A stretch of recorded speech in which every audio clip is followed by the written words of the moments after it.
of the things I wanted to do this season was track all the costs involved. I've never really kept track of what the sport cost me.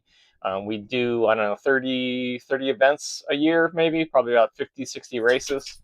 But I think with the season pass and the RV, and considering it's something we do almost year round, I think it's actually a fairly cheap hobby. But we'll find out. Hopefully I don't have sticker shock. Like most people, when I started in 2017, I would do the drive to the event and then get a hotel. That quickly turned into flying to events, rental cars and hotels. But of course, the most expensive part for me was the dogs, was kenneling them. At the time, I was living in Baltimore City.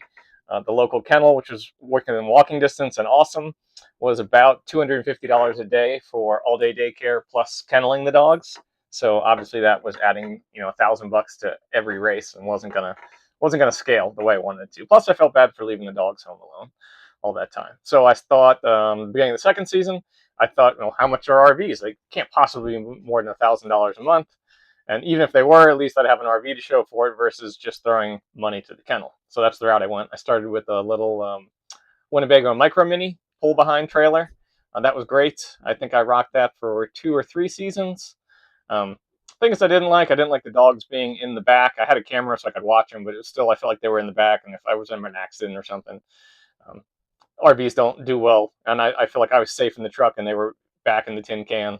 At some point I got a third or maybe a fourth dog and needed more space, so that's when I upgraded to the current RV, the all-in-one, which I like a lot better. The dogs, ride with me. Overall, it's actually shorter than the truck RV combo, so it's a little easier to park. It's only one thing to maintain versus the truck and the RV, so that's better. So we've only done one race so far, so let's look at the numbers. Okay, so since the RV is exclusively for Spartan, I'm considering all the RV costs part of the Spartan racing. So we've only done one race at this point. We did the Jacksonville race in February, turned out to be 1,600 miles, and we spent $680 on gas.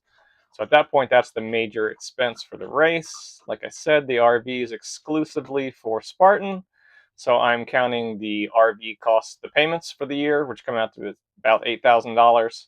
And the insurance is about $1,400. So I'm counting that towards the race costs. The Ultra Season Pass was $1,200. And then the 3 races we did in Florida, we did 2 laps of the sprint and the trail race, which were $57. So that brings our race total so far to $11,188. So obviously it's front loaded. As the season goes on, the expense of the RV and the insurance will get spread out over the races. But for now, at $11,000 spent and 3 laps done, that brings our per lap costs to $3,700. Right now, it's a very expensive hobby. I'm hoping that comes down to more like $100 a race, but we'll see. So I'll keep tracking it, and hopefully I don't get sticker shock. Want to help support Spartan Race Dogs and save yourself some money? Stay tuned for a message from Snoop about the Upside app. Download the Upside app to get cash back on gas and groceries.